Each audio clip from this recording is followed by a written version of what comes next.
बेटा हम लोग बात कर रहे थे आयनिक इक्विलिब्रियम की, और आयनिक इक्विलिब्रियम में आज हम लोगों का टॉपिक है न्यूट्रलाइजेशन। न्यूट्रलाइजेशन में अगर हम पूछें किसी से तो लगभग लोग ये बताते हैं कि एसिड और बेस के बीच रिएक्शन, यानी when acid react with base to form salt and water it is called neutralisation. लेकिन क्या हमेशा एसिड और बेस मिला देने से न्यूट्रलाइजेशन हो जाएगा? न्यूट्रलाइजेशन एक बहुत बड़ा टर्म है। सिर्फ एसिड या बेस मिला देने से न्यूट्रलाइजेशन हो जाए ऐसा जरूरी नहीं है। एसिड और बेस मिला देने से न्यूट्रलाइजेशन हो जाए हमेशा ऐसा जरूरी नहीं है। उसके पीछे कुछ कॉन्सेप्ट हैं जो आपको समझने होंगे। तो न्यूट्रलाइजेशन को यहां पर डिटेल में हम लोग डील करने वाले हैं। साथ ही साथ एक प्रॉब्लम यहां पर प्रैक्टिकल में बच्चों को आती है कि जब वो न्यूट्रलाइजेशन के प्रैक्टिकल्स करते हैं तो उनको मालूम है कि उनके प्रैक्टिकल में और थ्योरी में दोनों जगह ये टॉपिक है कि स्ट्रॉन्ग एसिड स्ट्रॉन्ग बेस का neutralisation, weak acid weak base का न्यूट्रलाइजेशन, स्ट्रॉन्ग एसिड और वीक बेस का न्यूट्रलाइजेशन, और वीक एसिड और स्ट्रॉन्ग बेस का न्यूट्रलाइजेशन। चार तरह के न्यूट्रलाइजेशन हो सकते हैं। तो चार तरह के न्यूट्रलाइजेशन हमें पढ़ाए जाते हैं। सब में हीट ऑफ न्यूट्रलाइजेशन का बड़ा खेल होता है कि इन न्यूट्रलाइजेशन में हीट ऑफ न्यूट्रलाइजेशन क्या है, कब घट जाती है, कब बढ़ जाती है, कब कितनी आती है। तो हीट ऑफ न्यूट्रलाइजेशन डिराइव करना होता है आपको प्रैक्टिकल में, और थ्योरी में भी न्यूट्रलाइजेशन और हीट ऑफ न्यूट्रलाइजेशन का बहुत बड़ा रोल है। साथ ही साथ यहां हम लोग सॉल्यूशन के पीएच को भी डील करेंगे कि एसिड और बेस मिलाया तो कितना पीएच आएगा। तो जरा समझते हैं हम लोग न्यूट्रलाइजेशन, हीट ऑफ न्यूट्रलाइजेशन और पीएच ऑफ द सॉल्यूशन बहुत डिटेल में। तो बात करते हैं न्यूट्रलाइजेशन की। देखिए बेटा, आमतौर पर जो हम लोग कहते हैं जरा हम उसे समझ लेते हैं। हम लोग कहते हैं कि एसिड को जब आप बेस से मिला दोगे तो बन जाएगा सॉल्ट प्लस वाटर।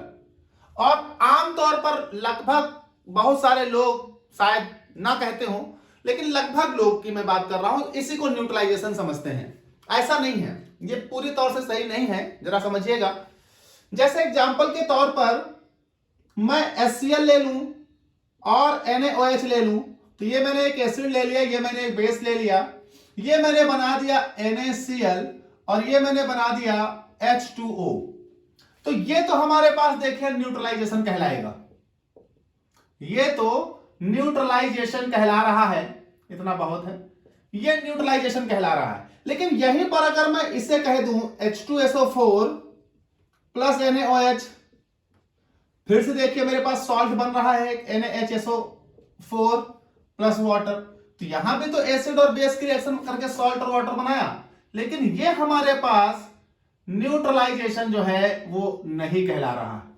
यानी ये हमारे पास न्यूट्रलाइजेशन कहला रहा था, पर ये मेरे पास न्यूट्रलाइजेशन नहीं कहला रहा है। अब आप कहोगे सर एसिड और बेस तो दोनों में मिलाया है, तो एसिड और बेस मिला देने से न्यूट्रलाइजेशन हो जाना चाहिए था। लेकिन न्यूट्रलाइजेशन और एसिड बेस रिएक्शन दो अलग कॉन्सेप्ट है, उनको जरा आपको समझना होगा। आमतौर पर इन दोनों कॉन्सेप्ट को लोग मिक्स कर देते हैं और वो न्यूट्रलाइजेशन और एसिड बेस एक ही चीज समझने लगते हैं। देखिए, जब आप एसिड को बेस के साथ मिलाते हैं, तो एसिड को बेस के साथ जब मिलाते हैं तो वो एसिड बेस रिएक्शन है। वो एसिड बेस रिएक्शन न्यूट्रलाइजेशन हो भी सकती है, नहीं भी हो सकती है। इसको कैसे समझेंगे आप? तो जरा आप इन रिएक्शंस को थोड़ा सा डिटेल में लेते हैं। इनको मैं दोबारा लिखता हूं। तो जब आपने HCl और NaOH की रिएक्शन कराई तो जरा आप समझिए HCl में कौन था? HCl में था H प्लस Cl माइनस, और NaOH में कौन था? Na प्लस और OH माइनस। वास्तव में एसिडिक कैरेक्टर के लिए जिम्मेदार होता है H प्लस और बेसिक कैरेक्टर के लिए जिम्मेदार होता है OH माइनस। यानी एक्चुअली में यहां पर वास्तविकता में रिएक्शन क्या हुई? H प्लस और OH minus gives to water. H plus and OH minus gives to water. ये वास्तव में एक्चुअल में रिएक्शन हुई, and this is called neutralisation. The H plus ion produced by the acid combined with the OH minus ion produced by the base and form water। तो अब यहां पर जितने H plus ion एसिड ने दिए थे जितने OH माइनस बेस ने दिए पूरी तौर से आपस में रिएक्ट करके वाटर बना ले गए। लेकिन जरा इस वाले केस में देखिए, इस वाले केस में ये हो गया H2SO4 plus NaOH gives to जो भी, तो H2SO4 ने 2H प्लस दिए और SO4 डबल माइनस दिया, इन्होंने एक Na प्लस दिया और एक OH माइनस दिया। अब आप मुझे बताइए क्या 2H प्लस एक OH माइनस के साथ कंबाइन करके वाटर बना देगा, न्यूट्रलाइज कर जाएगा? यहां क्या होगा, एक H प्लस एक OH माइनस से तो कंबाइन करके वाटर बना देगा, लेकिन एक H प्लस यहां और बच जाएगा जिसका अभी तक न्यूट्रलाइजेशन हुआ ही नहीं। तो ये देखिए, ये एक तो हो गया, एक बच गया जिसका न्यूट्रलाइजेशन नहीं हुआ। इसका मतलब सीधा सीधा एसिड और बेस मिला देने से न्यूट्रलाइजेशन हो जाएगा ऐसा जरूरी नहीं है। वहां पर एक चीज देखनी पड़ती है कि क्या एसिड के द्वारा दिए गए सभी H प्लस बेस के द्वारा दिए गए सभी OH माइनस को पूरी तौर से कंबाइन करके वाटर बना रहे हैं? क्या कोई H प्लस या OH माइनस बच तो नहीं रहा? अगर बच रहा है तो न्यूट्रलाइजेशन नहीं हो रहा है, पूरी तौर से न्यूट्रलाइजेशन उस सॉल्यूशन का नहीं हो रहा है। तो वास्तव में न्यूट्रलाइजेशन जो है वो ये है, the H plus ion produced by the acid combined with the OH minus ion produced by the base, if they are completely neutralised, neutralisation of acid with base. तो अगर हम इसे डिफाइन करें तो हम इसमें थोड़ा सुधार करते हैं, तो हम कहते हैं कि एसिड और बेस को आप मिलाइए, प्रॉब्लम नहीं है, लेकिन यहां एक कंडीशन अप्लाई है कि 1 gram equivalent of acid, 1 gram equivalent of an acid, 1 gram equivalent of an acid combine with 1 gram equivalent of a base. 1 gram equivalent acid को 1 ग्राम इक्विवेलेंट बेस के साथ जब आप मिलाओगे, 1 ग्राम, ध्यान रखिएगा, 1 ग्राम इक्विवेलेंट ऑफ एसिड को 1 gram equivalent of base से जब आप मिलाओगे तो यहां पर पूरी तौर से सॉल्ट प्लस वाटर बन जाएगा और यह रिएक्शन कहलाएगी न्यूट्रलाइजेशन। यह रिएक्शन कहलाएगी न्यूट्रलाइजेशन, क्योंकि 1 ग्राम इक्विवेलेंट ऑफ एसिड उतने ही H प्लस देगा जितने 1 gram equivalent of base OH minus देगा। तो यहां से 1 ग्राम इक्विवेलेंट ऑफ एसिड से आपको मान लो n नंबर में H प्लस मिले, तो 1 ग्राम इक्विवेलेंट ऑफ बेस से भी आपको n नंबर में OH माइनस मिलेंगे। ये कंबाइन करके n नंबर में वाटर बना देंगे। This is called neutralisation. अब जैसे यहां से 1 ग्राम इक्विवेलेंट का मतलब समझ लीजिए। अच्छा, ग्राम इक्विवेलेंट क्या होता है? सभी लोग जानते हैं, ग्राम इक्विवेलेंट इक्वल्स टू होता है वेट अपॉन एसिडिटी और बेसिसिटी। तो बेटा 1 मोल या 1 ग्राम अपॉन एसिडिटी और बेसिसिटी। जैसे इनके लिए HCl बेसिसिटी कितनी 1, क्योंकि एक H प्लस दे रहा है, एसिडिटी कितनी 1 क्योंकि एक OH माइनस दे रहा है, लेकिन इसकी बेसिसिटी कितनी थी 2 क्योंकि ये 2 दे रहा था। तो डिवाइड बाई, तो 1/2 हो जाएगा। तो 1/2 आप combine with the 1, then 1/1 gram equivalent हो जाएगा। तो कहा गया कि 1 gram equivalent of an acid combined with 1 gram equivalent of the base to form salt and water, the reaction is actually called neutralisation. कारण, क्योंकि 1 ग्राम इक्विवेलेंट ऑफ एसिड के द्वारा जितने H प्लस दिए जाएंगे, 1 ग्राम इक्विवेलेंट ऑफ बेस के द्वारा भी उतने ही माइनस दिए जाएंगे, and they are completely combined to form water. तो याद रखिएगा कि जब एसिड और बेस को आप मिलाते हैं तो वो एसिड बेस रिएक्शन होती है। अब वो एसिड बेस रिएक्शन न्यूट्रलाइजेशन होगी या नहीं होगी, ये इस बात पर निर्भर करेगा कि एसिड के द्वारा दिए गए कुल H प्लस बेस के द्वारा दिए गए कुल OH माइनस को पूरी तौर से कंबाइन करके न्यूट्रलाइज करके वाटर में कन्वर्ट कर रहे हैं। अगर हां तो रिएक्शन न्यूट्रलाइजेशन है, और अगर नहीं तो रिएक्शन न्यूट्रलाइजेशन नहीं है। अगर आपको पूर्ण तरीके से न्यूट्रलाइजेशन कराना है तो तरीका क्या है कि 1 gram equivalent of acid combined with 1 gram equivalent of base, the reaction is called a neutralization. Gram equivalent क्या होता है? वेट अपॉन एसिडिटी और बेसिसिटी.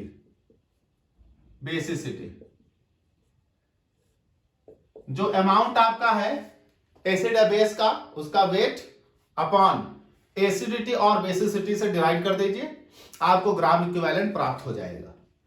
तो याद रखिएगा, न्यूट्रलाइजेशन कोई बहुत बड़ा टर्म नहीं था, बस थोड़ी बात आपको ध्यान रखनी थी कि जब आप किसी भी रिएक्शन के लिए न्यूट्रलाइजेशन लिखेंगे तो आपको यह ध्यान रखना होगा कि एसिड के द्वारा दिए गए H प्लस बेस के द्वारा दिए गए OH माइनस से कंप्लीटली कंबाइन कर जाएं. यानी अगर इसे न्यूट्रलाइजेशन के टर्म में लिखा जाए तो इस रिएक्शन को अगर हम न्यूट्रलाइजेशन के टर्म में लिखें तो ये ऐसी लिखी जानी चाहिए. कैसे? H2SO4 plus 2NaOH gives to Na2SO4 plus 2 water. अब दिस इज न्यूट्रलाइजेशन. या इसे हाफ कर दीजिए, इनके साथ हाफ और 1 मोल, क्योंकि यहां एसिड और बेस 1/2 के रेशियो में लगेंगे, क्योंकि इसकी बेसिसिटी 2 है ना. तो ये हो जाएगा 1 ग्राम अपॉन 2, तो 1/2. इनके एसिडिटी 1, तो 1 ग्राम अपॉन 1, तो 1/1, यानी 1/2 1/1 यानी 1/2 यानी 1/2 1 यानी 1 यानी 1/2 रेशियो 1 का लगेगा. यानी रेशियो क्या हो जाएगा? 1:2 का रेशियो लगेगा न्यूट्रलाइजेशन के लिए. तो जब एसिडिटी या बेसिसिटी एसिड और बेस की बराबर होती हैं तो 1/1 का रेशियो न्यूट्रलाइजेशन कर देता है. लेकिन जब एसिडिटी और बेसिसिटी एसिड और बेस की बराबर नहीं होती हैं तो 1/1 का रेशियो न्यूट्रलाइजेशन नहीं कर पाता, तब रेशियो डिस्टर्ब हो जाता है. और इसी को समझने के लिए हम ग्राम इक्विवेलेंट निकालते हैं. तो याद रखिएगा, neutralisation is the reaction in which 1 gram equivalent of an acid combined with the 1 gram equivalent of an base of a base to form salt and water. साथ ही साथ आप इसे ऐसे भी कह सकते हैं कि रिजल्टेंट में हमेशा रिएक्शन H प्लस और OH माइनस की ही होती है जो कंबाइन करके वाटर बनाता है. तो आप कह सकते हैं कि neutralisation reaction is the reaction in which the total H plus ion produced by the acid is combined with the total OH minus ion produced by the base to form water. This is called neutralization. ठीक है भाई. अब यहां पर हम लोग बात करते हैं neutralisation of strong acid strong base, neutralisation of weak acid weak base, neutralisation of strong acid weak base या वीक एसिड स्ट्रॉन्ग बेस. तो 4 तरह से यहां एसिड और बेस का न्यूट्रलाइजेशन कराया जा सकता है और उनकी इंथैल्पी ऑफ न्यूट्रलाइजेशन मतलब हीट ऑफ न्यूट्रलाइजेशन क्या क्या आएंगी, इसकी एक इंपॉर्टेंट डिस्कशन कर लेते हैं. ये टॉपिक थ्योरी और प्रैक्टिकल दोनों में है. इस पर प्रैक्टिकल भी कराया जाता है इंथैल्पी ऑफ न्यूट्रलाइजेशन को निकालने का. तो रफ करके बात करते हैं.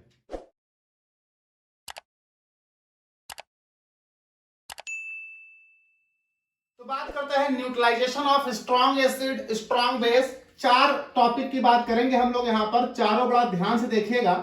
तो पहला है न्यूट्रलाइजेशन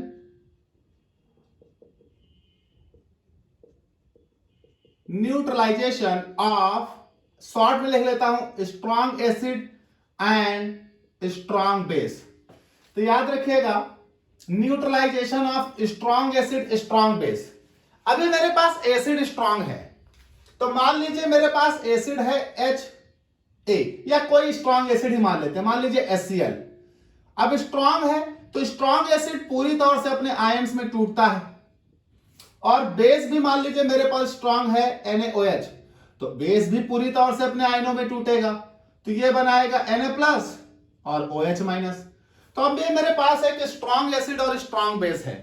HCl एक स्ट्रॉन्ग एसिड है और NaOH एक स्ट्रॉन्ग बेस है. आपको मालूम है स्ट्रॉन्ग वाले जो होते हैं वो पूरी तौर से अपने आयंस में टूट जाते हैं. तो HCl इमीडिएटली H+ रिलीज कर देगा, NaOH इमीडिएटली OH- रिलीज कर देगा, और जैसे आप इसे कंबाइन करेंगे रिजल्टेंट क्या निकलेगा, रिजल्टेंट आपको प्राप्त होगा HCl plus NaOH gives to NaCl plus water. मतलब अगर आप इसे आयनिक फॉर्म में लिखें और तो यह हो जाएगा H प्लस Cl माइनस, यह हो जाएगा Na plus OH minus gives to यह हो जाएगा NaCl मतलब Na plus plus Cl minus और यह हो जाएगा वाटर अनडिसोसिएटेड फॉर्म। तो ये मेरे पास देखिए कैंसिल आउट कर देते हैं आयंस वे, वैसे भी सॉल्ट में कोई रोल नहीं रहेगा। तो वास्तव में न्यूट्रलाइजेशन किसका हुआ, H प्लस और OH minus gives to H2O। अब चूंकि स्ट्रॉन्ग एसिड और स्ट्रॉन्ग बेस था, तो जब स्ट्रॉन्ग एसिड और स्ट्रॉन्ग बेस था तो स्ट्रॉन्ग एसिड के आयोनाइजेशन से निकला H प्लस, स्ट्रॉन्ग बेस के आयोनाइजेशन से निकला OH माइनस, इमीडिएटली कंबाइन करके वाटर बना रहे हैं। और स्ट्रॉन्ग एसिड और स्ट्रॉन्ग बेस के केस में जब ये दोनों लोग इमीडिएटली H प्लस आयन और OH माइनस रिलीज करते हैं तो एक ही समय पर ये H प्लस और OH माइनस रिलीज होते हैं और immediately they combine to form water and the net energy of the reaction, जो कि हीट ऑफ न्यूट्रलाइजेशन एक इंपॉर्टेंट टॉपिक है, इसकी जो नेट एनर्जी होती है enthalpy delta H, it is minus 13.7 kilo calorie per mole. यही एक इंपॉर्टेंट टॉपिक है, ध्यान दीजिएगा। माइनस का मतलब निकल रही है, रिलीज हो रही है। तो जब डेल्टा H निगेटिव लिखा हो तो इसका मतलब होता है हीट रिलीज हो रही है, मतलब प्रोसेस एक्सोथर्मिक है, मतलब इतनी एनर्जी बाहर निकलेगी। तो जब स्ट्रॉन्ग एसिड और स्ट्रॉन्ग बेस आपस में कंबाइन करके सॉल्ट और वाटर बनाएंगे और न्यूट्रलाइजेशन करेंगे तो माइनस 13.7 किलो कैलोरी पर मोल एनर्जी निकलेगी। इसका मतलब ये कांस्टेंट वैल्यू होगी। इसका मतलब कोई भी स्ट्रॉन्ग एसिड कोई भी स्ट्रॉन्ग बेस ले लिया जाए तो एंथैल्पी ऑफ न्यूट्रलाइजेशन मतलब हीट ऑफ न्यूट्रलाइजेशन हमेशा 13.7 ही रहेगी।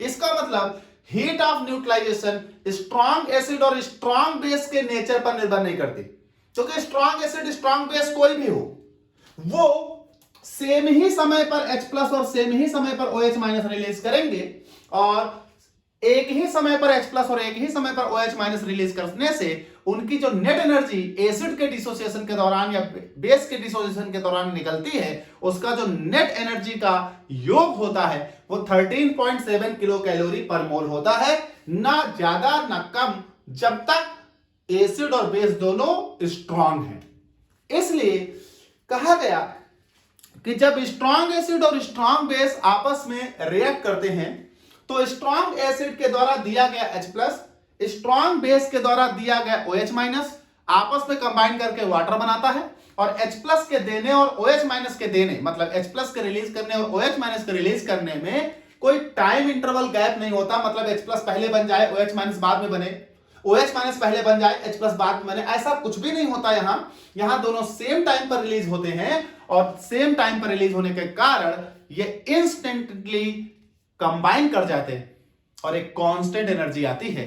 और चूंकि ये हमारा न्यूट्रलाइजेशन है तो ये जो कांस्टेंट एनर्जी है वो इसकी वजह से है। तो delta H equals to minus 13.7 kilo calorie per mole. So it is a constant value, क्योंकि कोई भी एसिड हो देगा H प्लस ही, कोई भी बेस हो देगा OH माइनस और इसके कंबाइन होने से इतनी एनर्जी निकल रही है और सेम समय पर H प्लस OH माइनस आ गए तो इतनी एनर्जी हमेशा निकलेगी अगर एसिड और बेस स्ट्रॉन्ग है तो। लेकिन कहानी अगले वाले जो 3 टॉपिक हैं उनमें है। अगर इन दोनों में से कोई एक वीक हो गया तब 13.7 नहीं निकलती एनर्जी, तब 13.7 से कम निकलती है। और कम क्यों हो निकलती है इसी कहानी को आपको समझना है। तो हम लोग बात कर लेते हैं दूसरे वाले की, neutralisation of strong acid strong base हमने कर लिया। मान लेते हैं दूसरा केस कि हमारे पास स्ट्रॉन्ग एसिड और वीक बेस है। तो हम लोग दूसरा केस लेते हैं स्ट्रॉन्ग एसिड और वीक बेस का। तो हम लोग दूसरा केस लेते हैं स्ट्रॉन्ग एसिड और वीक बेस का। तो न्यूट्रलाइजेशन ऑफ स्ट्रॉन्ग एसिड और हमने बेस इस बार कर दिया वीक। तो ये हमारा हो गया दूसरा case neutralisation of strong acid weak base. अब स्ट्रॉन्ग एसिड देखिए मैंने HCl ले लिया, ये तो पूरी तरह से टूट गया, H+ और Cl- जनरेट कर दिया इसने। अब वीक बेस ले लिया मैंने, वीक बेस कोई भी, तो NaOH तो स्ट्रॉन्ग है, तो हम यहां पर वीक बेस ले लेते हैं और मान लीजिए मैंने यहां वीक बेस ले लिया NH4OH। अब बेटा ये वीक है तो ये पार्शली आयनाइज होगा, और पार्शली आयनाइज होगा तो ये बनाएगा NH4+ और OH-। अब स्ट्रॉन्ग एसिड तो पूरी तौर से उसने क्या निकाल दिया है, H+। अब चूंकि न्यूट्रलाइजेशन के दौरान हमने कहा था 1 ग्राम इक्विवेलेंट का खेल है, तो मान लीजिए जब HCl आयोनाइज हुआ तो 1 ग्राम इक्विवेलेंट H+ रिलीज हो गए, लेकिन NH4OH क्या है, वीक, और जब ये वीक है तो ये पूरी तौर से न्यूट्रलाइज ही नहीं हुआ, यानी यहां पर OH- की जो कंसंट्रेशन है, OH- वो बहुत कम है, बहुत कम है, किससे, 1 ग्राम इक्विवेलेंट OH- से। कितने बनने चाहिए थे, 1 ग्राम इक्विवेलेंट ऑफ OH- बनने चाहिए थे NH4+ से, और जब 1 ग्राम इक्विवेलेंट ऑफ OH- अगर बनते तो H+ और OH- कंबाइन करते और बना देते वाटर, हो जाता न्यूट्रलाइजेशन, निकल जाती 13.7 किलो कैलोरी एनर्जी। लेकिन एसिड तो स्ट्रांग था, तो 1 ग्राम इक्विवेलेंट मान लो एसिड लिया था, 1 ग्राम इक्विवेलेंट मान लो बेस मिला था, तो एसिड से तो 1 gram equivalent of H+ release हो गए इंस्टेंट, लेकिन बेस वीक होने के कारण यहां से 1 gram equivalent of OH- release नहीं हुए, क्योंकि वीक बेस पार्शली आयोनाइज करता है, तो कुछ ही निकले OH-, और जब कुछ ही OH- निकले तो कहानी तो गंभीर हो गई। अब इतने बने नहीं, तो बेटा जितने बने वो तो कंबाइन करेंगे, यानी H+ और OH- जितने बन गए हैं ये कंबाइन करेंगे और कंबाइन करके वाटर बनाएंगे। अब क्या हुआ, ये बहुत कम थे OH- किससे, 1 ग्राम से, तो कुछ ही H+ कंबाइन हुए और वाटर बना। अब बेटा जैसे OH- यहां कंज्यूम हुए, मतलब कुछ OH- इनसे कंबाइन हुए, कंबाइन करके क्या बनाए, इनसे वाटर, तो यहां OH- की कंसंट्रेशन घटने लगी, और जब OH- की कंसंट्रेशन घटने लगी तो ली चैटेलियर प्रिंसिपल के अनुसार, ली चैटेलियर प्रिंसिपल के अनुसार ये इक्वेशन अपने आप को उस दिशा में शिफ्ट करेगी कि आपने जो OH लिए हैं वो और रिलीज हो।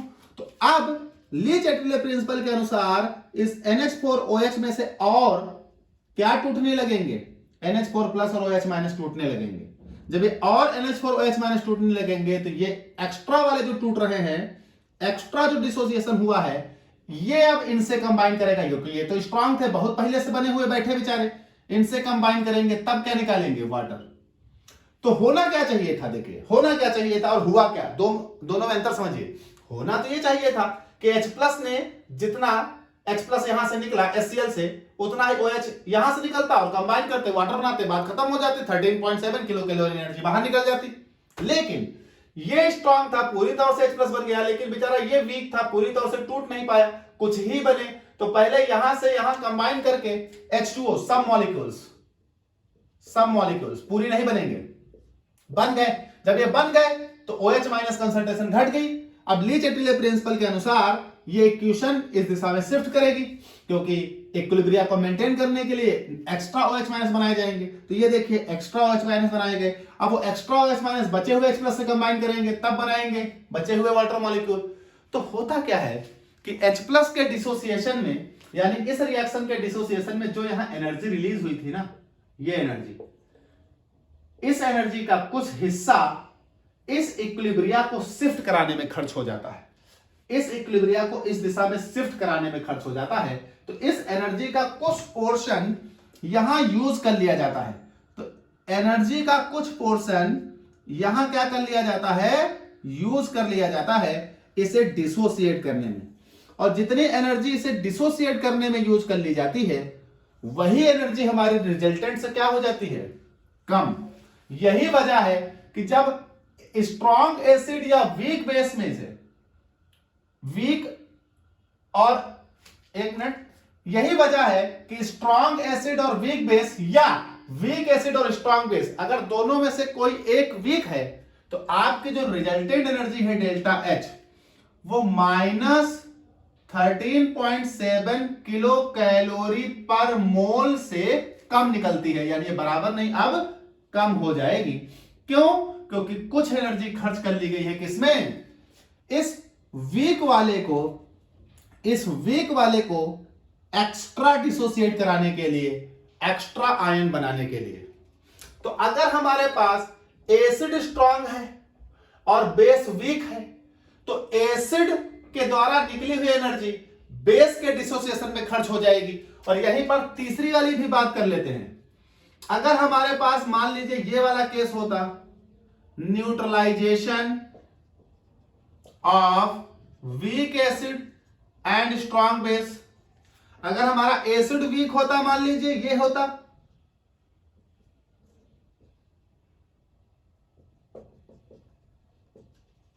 और हमारा बेस स्ट्रांग होता, ये होता, तो ये कहानी यहां उलट जाती। इनके डिसोसिएशन में निकली हुई एनर्जी खर्च कर ली जाती इनके डिसोसिएशन में। तो जो वीक होता है दोनों में से उसका पार्शियल आयोनाइजेशन होता है, और जो स्ट्रांग होता है उसका कंप्लीट आयोनाइजेशन होता है। अब स्ट्रांग वाला तो पूरी तौर से अपने आयनों को बना दिया है, वीक वाला पार्शियली आयोनाइज हुआ है। तो अब स्ट्रांग वाले में जो एनर्जी रिलीज हुई है उसका कुछ हिस्सा वीक वाले के आयनों को बनाने में खर्च हो जाता है। यही वजह है कि जब दोनों में से कोई एक स्ट्रांग और एक वीक हो, यानी स्ट्रांग एसिड और वीक बेस हो, या वीक एसिड और स्ट्रांग बेस हो, तो इन दोनों केस में जो हमारी एनर्जी निकलती है वो डेल्टा एच -13.7 किलो कैलोरी से कम निकलती है। यह बात तो कंफर्म हो गई कि एनर्जी 13.7 से कम क्यों निकलती है अगर दोनों में से कोई स्ट्रांग हो और एक वीक हो। साथ ही साथ यहां पीएच का रोल समझ लीजिए। जब हम इस वाले की बात करेंगे, neutralisation of strong acid weak base, तो जरा दिमाग लगाओ, एसिड पूरी तरह से टूट गया तो एसिड बनाया पूरी तरह से H+, और बेस तो पार्शियली टूटे हैं। तो रिजल्टेंट में अगर इस सॉल्यूशन में देखोगे तो बेटा इस सॉल्यूशन में H+ की कंसंट्रेशन हमेशा ज्यादा होगी OH- से, क्योंकि OH- पूरी तरह से टूटे ही नहीं, तो H+ की कंसंट्रेशन हमेशा OH- से ज्यादा होगी। यानी इस वाले केस में जो pH होगी, pH उसको अगर आप डिटरमाइन करो तो सॉल्यूशन हमेशा एसिडिक होगा, क्योंकि H+ की कंसंट्रेशन हमेशा क्या है, OH- से ज्यादा। जबकि इस वाले केस में आपका बेस स्ट्रांग है तो OH- तो खूब भरपूर मात्रा में बन गए, पूरे एसिड बन नहीं पाया, पार्शियली। अब जितने H+ बनेंगे OH से कंबाइन करेंगे, बनते जाएंगे, कंबाइन करते जाएंगे, बनते जाएंगे, तो मीडियम में हमेशा H+ की कंसंट्रेशन OH- से कम रहेगी। और जब H+ की कंसंट्रेशन OH- से कम रहेगी तो इन सॉल्यूशन का जो pH है वो हमेशा कैसा रहेगा, एल्कलाइज रहेगा। एल्कलाइज मतलब pH 7 से बड़ा रहेगा, और एसिडिक मतलब pH 7 से कम रहेगा। तो अगर हमारे पास सॉल्ट स्ट्रांग, एसिड स्ट्रांग है और बेस वीक है तो pH 7 से कम होगा, और अगर हमारे पास एसिड वीक है और बेस स्ट्रांग है तो pH 7 से ज्यादा रहेगा। तो हमारे पास इन दोनों केस को अगर समझा जाए तो बेटा यहां दो इंपॉर्टेंट चीजें हैं, एक स्ट्रांग है एक वीक है। तो आप देख लीजिए, जो स्ट्रांग है वो पूरी तौर से अपने आयन में टूटेगा और वीक वाला पार्शियली। तो स्ट्रांग वाले से निकली हुई एनर्जी वीक वाले को तोड़ने में खर्च हो जाएगी, जिस वजह से एनर्जी 13.7 से कम निकलेगी, पहली बात। दूसरी, जो स्ट्रांग है वो पूरी तरह से अपने आयन्स में टूट जाएगा तो मीडियम में उसी के आयनों की संख्या ज्यादा होगी। वीक वाला पूरी तरह से अपने आयनों में टूटा नहीं तो मीडियम में उसके आयनों की संख्या कम है। इसका मतलब जो स्ट्रांग है उसके आयन एक्सेस हैं। तो अगर एसिड स्ट्रांग है तो मीडियम में H+ एक्सेस है, और अगर बेस स्ट्रांग है तो मीडियम में OH- एक्सेस है। मीडियम में H प्लस एक्सेस है तो उसका pH एसिडिक है, मतलब pH 7 से कम है। अब बेस एक्सेस है तो pH एल्कलाइज है, मतलब pH 7 से बड़ा है। सर अगर दोनों स्ट्रांग हो, पहला वाला केस pH न्यूट्रल, क्योंकि दोनों स्ट्रांग है तो H प्लस OH माइनस एक ही समय पर बनेंगे, एक ही समय पर न्यूट्रलाइज हो जाएंगे, वाटर वहां प्रेजेंट रहेगा, pH हो जाएगी 7। तो जब हमारे पास दोनों स्ट्रांग होते हैं, pH 7 होती है, इंथैल्पी ऑफ न्यूट्रलाइजेशन माइनस 13.7 होती है। अगर दोनों में से कोई एक वीक है तो pH 7 नहीं होती और enthalpy of neutralisation 13.7 kilo calorie per mole नहीं होती। 13.7 किलो कैलोरी मोल से हमेशा कम होती है क्या, इंथैल्पी। और कितनी कम होगी ये डिपेंड करेगा वीक वाले पर, कि वो कितना वीक है, उसको तोड़ने के लिए कितनी एनर्जी लग रही है। तो इसको तोड़ने के लिए जितनी एनर्जी खर्च होगी वो 13.7 से घट जाएगी। इस वाले केस में इसको तोड़ने के लिए जितनी एनर्जी लगेगी वो 13.7 से घट जाएगी, इसीलिए 13.7 से कम एनर्जी निकलती है अगर दोनों में से कोई एक वीक हो। ठीक, अच्छा दोनों सर वीक हो, तीसरी बात भी यहां कर लेते, अगर दोनों वीक हो, चौथा पॉइंट, अगर आपका वीक एसिड है और वीक ही बेस है, तो बेटा जब दोनों वीक हैं तो ये तो बिल्कुल कंफर्म है कि एंथैल्पी ऑफ न्यूट्रलाइजेशन 13.7 से कम होनी है। तो जब दोनों वीक हैं तो मान लीजिए आपके पास एसिड भी वीक, तो मान लीजिए एसिड है आपके पास ये, और मान लीजिए बेस आपके पास है NH4OH ये, तो दोनों वीक हैं। तो दोनों वीक में एक ही इंपॉर्टेंट चीज है जो आपको याद रखनी है, ये तो कंफर्म हो गया कि दोनों पार्शली आयोनाइज होंगे। जब पार्शली आयोनाइज होंगे तो इन दोनों के वीक के केस में एनर्जी डेल्टा H जो है वो माइनस 13.7 किलो कैलोरी से कम होगी, क्योंकि 13.7 किलो कैलोरी तभी आएगी जब दोनों स्ट्रांग हो, एक ही समय पर टूटे। सर दोनों वीक है, 13.7 से कम आएगी, नो डाउट। pH का ध्यान रखिएगा, यहां pH यहां न्यूट्रल रहेगी। कैसे, pH 7 होगी मतलब न्यूट्रल। कैसे, क्योंकि जब दोनों वीक हैं तो H प्लस भी पार्शली निकलेगा, OH माइनस भी पार्शली निकलेगा, they combine to form water. Problem solve. तो याद रखिएगा यहां मेरी तीन बातें। पहली, अगर एसिड स्ट्रांग है, बेस स्ट्रांग है, तो pH होगी 7 सॉल्यूशन की, और एंथैल्पी ऑफ न्यूट्रलाइजेशन होगा 13.7 किलो कैलोरी पर मोल। एक्सोथर्मिक प्रोसेस है इसलिए रिलीज एनर्जी होगी। कारण होगा एसिड और बेस दोनों सेम समय पर H प्लस और OH माइनस दे देते हैं, जिस वजह से वो कंबाइन करके इंस्टेंटली वाटर बना देते हैं, और इस H प्लस और OH माइनस से कंबाइन करके वाटर बनने में जो एनर्जी रिलीज होती है 13.7। इसलिए कोई भी स्ट्रॉन्ग एसिड हो, कोई भी स्ट्रॉन्ग बेस हो, एनर्जी हमेशा 13.7 ही निकलेगी, क्योंकि energy of enthalpy of neutralisation strong acid और स्ट्रॉन्ग बेस पर निर्भर नहीं करती, उनके नेचर पर, क्योंकि वो H प्लस और OH माइनस देते हैं, उन पर निर्भर करती है। अगर दोनों में से कोई एक वीक हो गया, मतलब acid weak base strong, base weak acid strong, इस सिचुएशन में जो स्ट्रॉन्ग है वो पूरी तरह से टूट जाएगा और जो वीक है वो पार्शली डिसोसिएट होगा। इसलिए स्ट्रॉन्ग वाले के टूटने में निकली हुई एनर्जी खर्च हो जाएगी कहां, बेस को तोड़ने में या एसिड को तोड़ने में जो वीक है, जिस वजह से रिजल्टेंट ऑफ एनर्जी जो है वो माइनस 13.7 किलो कैलोरी पर मोल से कम हो जाएगी। कितनी कम होगी सर, ये डिपेंड करेगा जो वीक है, एसिड या बेस दोनों में से जो वीक है उसको डिसोसिएट करने में कितनी एनर्जी यूज हो रही है। जितनी एनर्जी उसको डिसोसिएट करने में यूज होगी उतनी ही 13.7 से घटा दी जाएगी और आपको आंसर मिल जाएगा कितनी एनर्जी आई है। इसमें पीएच का रोल, तो पीएच यह है कि एसिड और बेस दोनों में से जो स्ट्रांग है बस उसी का पीएच निर्धारित होगा। अगर एसिड और बेस में एसिड स्ट्रांग है तो सॉल्यूशन एसिडिक होगा, पीएच 7 से कम होगी, और अगर बेस स्ट्रांग है तो सॉल्यूशन बेसिक होगा, पीएच 7 से ज्यादा होगी। सर अगर दोनों वीक हो, दोनों वीक है तो एंथैल्पी ऑफ न्यूट्रलाइजेशन 13.7 से कम होनी है, तय है। और साथ ही साथ पीएच को ध्यान रखिएगा यहां 7 होगी, क्योंकि जब दोनों वीक है तो किसी का excess amount of H plus या excess amount of OH minus नहीं होगा। इसलिए न्यूट्रलाइजेशन के दौरान ये आपको बातें याद रखेंगे। नेक्स्ट हम लोग बात करेंगे सॉल्ट हाइड्रोलिसिस, बहुत इंपॉर्टेंट डेरिवेशंस हैं, हमेशा आते हैं नेक्स्ट अगले पार्ट में।